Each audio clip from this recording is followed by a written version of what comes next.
Hey guys, welcome to the channel. My name's Melissa, and in today's video I'm going to show you how to make these ginger blondies. Here's the ingredients that you will need. We have some fresh ginger, some Kerrygold butter, eggs, brown sugar, baking powder, vanilla bean paste, all-purpose flour, molasses, and some cinnamon, ground ginger, and cloves, and some pink salt. Make sure to screenshot the next slide for the ingredients and baking time, and let's get started. So first we're going to take our butter and put it in a saucepan so that we can melt it down. And next we're going to scrape off the skin of our fresh ginger and then grate it. We're going to need about 2 tablespoons.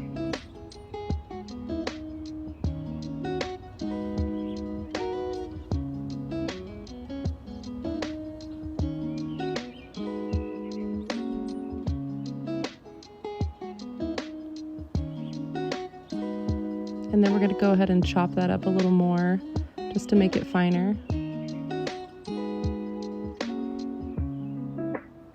And here's our melted butter. I like to stop mine from melting on the stove when it's about 3/4 of the way melted, just so it can stay cool so we don't cook our eggs when we add those in. Add that to our bowl. Then we're going to add 1.5 cups of packed brown sugar.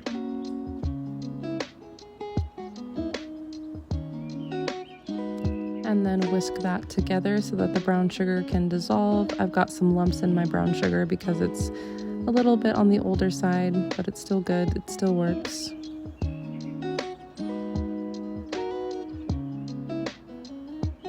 And then we're going to add our 2 eggs.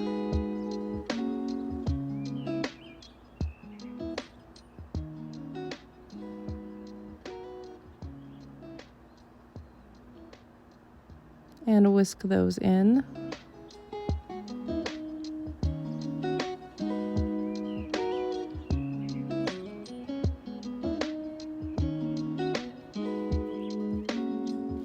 And then 2 tablespoons of our blackstrap molasses. And just a little heads up, there will be some links down in the description box to some Amazon products that are featured in the video.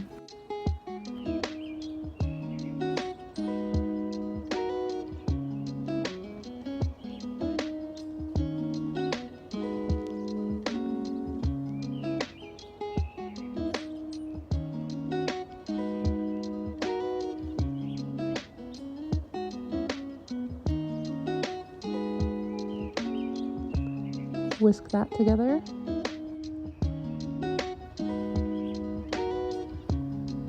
And next we're going to add some vanilla bean paste. I got this one from Trader Joe's.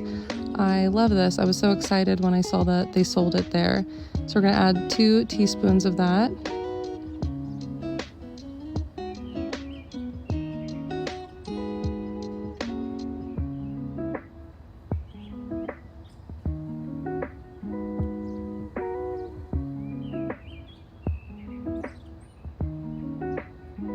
And whisk.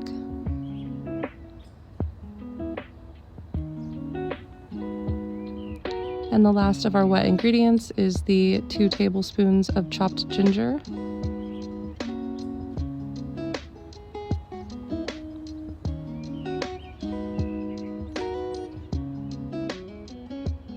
And now our dry ingredients, we're going to add 2 cups of all-purpose flour.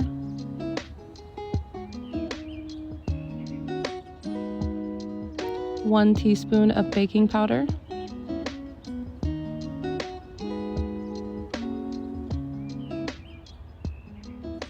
and 1.5 teaspoons of cinnamon,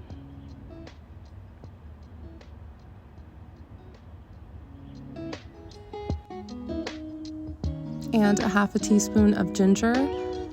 And while I was recording this part of the video, I got a phone call and it kind of threw off my recording, and so I didn't get any footage of me putting in the last few ingredients, which were 1/2 teaspoon of nutmeg, 1/2 teaspoon of sea salt, and 1/4 teaspoon of ground clove. And then we stirred all that together, and now it's time to line our baking tray. And I've got some parchment paper here, and I'm going to try that nice little life hack where we wet the parchment paper, crumple it up, and see how that goes. And it actually worked pretty well. It was a little finicky to get it all in there just right, slipped around a little bit, but it was significantly easier and fit the pan a lot better than just like dry parchment paper. So definitely try that. I enjoyed it. We're going to put our batter into the parchment lined baking tray.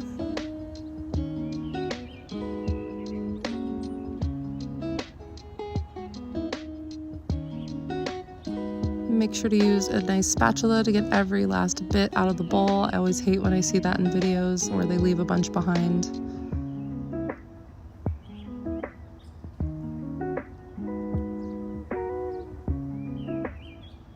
And spread it evenly to each corner so we get a nice even bake.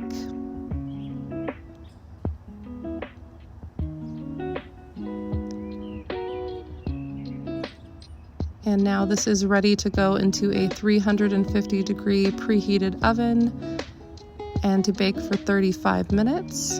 And here's what it looks like when it is all done. We're gonna let this cool. First, we're gonna check to make sure it's done all the way through. We got a clean toothpick.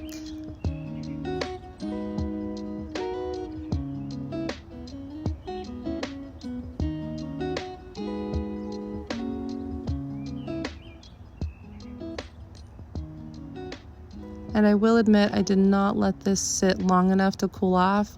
We were all way too eager to get into it, so I probably let it sit about 10 minutes, but I really should have let it sit for about a half hour. Because as you'll see in a moment, it's still a little moist inside, but it definitely was cooked all the way through. We just couldn't wait.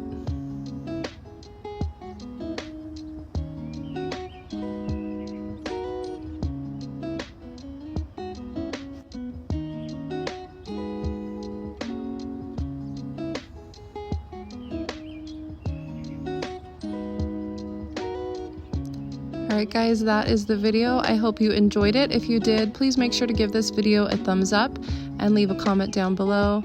And subscribe if you haven't already. I enjoyed making these and we enjoyed eating them. Thank you guys so much for watching, and I will see you in the next video.